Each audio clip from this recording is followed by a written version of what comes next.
Hi, my name is Candace and welcome to Planet in the Word. And today we're going to do a very quick video. In fact, there might be a few of these in this series that talk about some of the things that might come up in your daily Bible reading. And of course, I know you're doing your daily Bible reading. So one of those things that happens sometimes is you're reading along and all of a sudden your verse has some italicized words in the middle of it.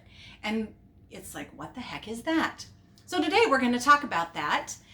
What that is a typographical cue that some publishing companies have inserted to let you know that in the original Hebrew or Greek, those words did not exist.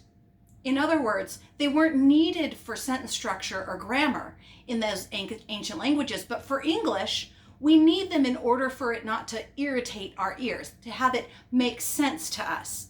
They're not meant to change the context of your sentence or add any sort of information. They're just meant to help make that sentence flow better in English. However, sometimes it can adjust it, which we'll talk about in just a minute. So when was that used for the first time? Well, if you remember in a few videos ago, we talked about the Geneva Bible, written in 1560. And that Bible was the first time they used that typographical cue, which I think is actually pretty responsible. What it says is those words weren't there and we put them in there and we're going to let you know. Now there's a lot of modern versions who choose not to notify you that these words have been inserted. So what does that mean? Well, that means when I'm doing my Bible study, I do it in the NASB, but the King James and the New King James also do this, and a few other versions. And I like that because I like to know those words aren't there originally. But if I'm just reading, I might, let's say my New Living Translation, which I love, they don't notify me that these words were not actually in the original manuscripts. If I'm doing a study, that's an important piece of information to know. Now remember, the goal is that it doesn't change any of the information that you have in the Bible verse. It's just meant to make it more palatable to our modern language. But every once in a while, you'll notice ever so slightly a connotation that it can add. I'm going to give you two examples. I'm going to give you one in Genesis and I'm going to give you one in John. And I think one doesn't necessarily, the italicized words don't hurt. In fact, they help. And the other one, I think maybe we should use that as an example of sometimes the meaning being just added to a little bit.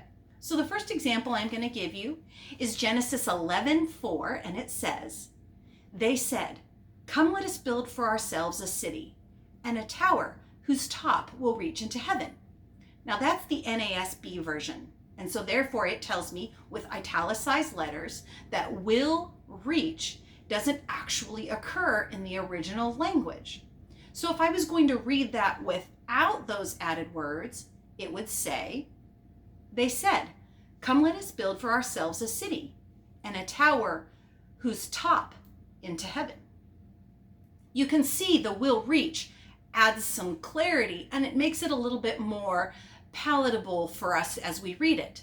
However, if we take that same approach and we go to John 2:23 and 24, we're going to see just a little bit different. So let me set this verse up. What's happening here is Jesus is just beginning his ministry. He has just turned the water to wine at the wedding in Cana. He has come into Jerusalem for Passover. He has taken the money changers and shooed them out at the temple. And so now people are beginning to notice him. So verses 23 and 24 state this: "Now when he was in Jerusalem for Passover, during the feast, many believed in his name, observing his signs which he was doing. But Jesus, on his part, was not entrusting himself to them, for he knew all men." Men in my Bible is in italics. Other versions don't have it in italics and might actually read a little bit differently. For example, the NIV has chosen to translate that "he knew human nature." I'm sorry, that's the New Living Translation. "He knew human nature." And the NIV says "he knew all people." Each one of these is actually sort of a qualifier. It's telling us what he knew.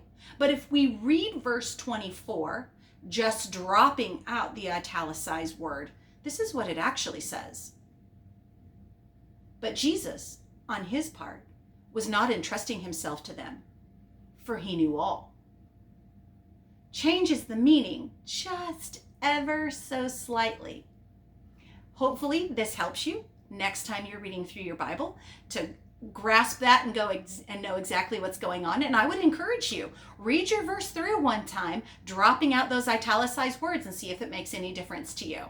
Thanks for stopping by. If you're interested in finding out why there are 3 different types of lords used in your Bible, we're going to talk about in the next video.